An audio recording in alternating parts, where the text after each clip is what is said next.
ರವಿ ಬಂಧನ, ಸಾರ್ವಜನಿಕರ ಆಕ್ರೋಶ. ಫಿಲಂ ಟಿಕೆಟ್ ಮಾಫಿಯಾ ವಿರುದ್ಧ ರೊಚ್ಚಿಗೆದ್ದ ಜನ.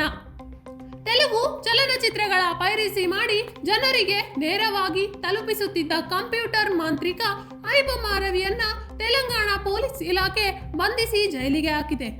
ಕಾನೂನು ಪ್ರಕಾರ ರವಿ ಮಾಡಿದ್ದು ತಪ್ಪು, ಆದರೆ ಜನಸಾಮಾನ್ಯರು ರವಿ ಬೆಂಬಲಕ್ಕೆ ನಿಂತಿದ್ದಾರೆ. ಕಾರಣ, ಇಂದು ಒಬ್ಬ ವ್ಯಕ್ತಿ ಒಂದು ಚಿತ್ರಮಂದಿರಕ್ಕೆ ಹೋಗಿ ಸಿನಿಮಾ ನೋಡಬೇಕೆಂದರೆ 1,000 ರೂಪಾಯಿ ಬೇಕು. ಇಡೀ ಕುಟುಂಬ ಹೋದರೆ 4,000 ಬೇಕು.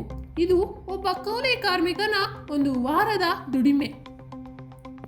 ಈ ರವಿಯಿಂದ ಮೊಬೈಲ್ನ ಮೂಲಕ 10-20 ರೂಪಾಯಿಗೆ ಒಂದು ಸಿನಿಮಾ ಸಿಗುತ್ತೆ. ಅದನ್ನ ಟಿವಿಗೆ ಕನೆಕ್ಟ್ ಮಾಡಿದರೆ ಇಡೀ ಕುಟುಂಬ ಮನೆಯಲ್ಲಿಯೇ ಚಿತ್ರ ನೋಡಬಹುದು.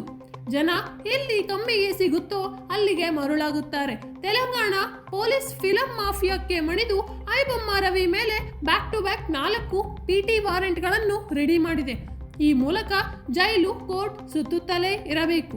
ತಪ್ಪು ಮಾಡಿದ್ದಾನೆ, ಕಾನೂನಿನಲ್ಲಿರುವ ಸೆಕ್ಷನ್ ಹಾಕಿದರೆ 10 ದಿನದಲ್ಲಿ ಹೊರಗೆ ಬರಬಹುದು. ಇದು ಷಡ್ಯಂತ್ರ ಎಂದು ಸಾರ್ವಜನಿಕರು ಆಕ್ರೋಶ ವ್ಯಕ್ತಪಡಿಸಿದ್ದಾರೆ.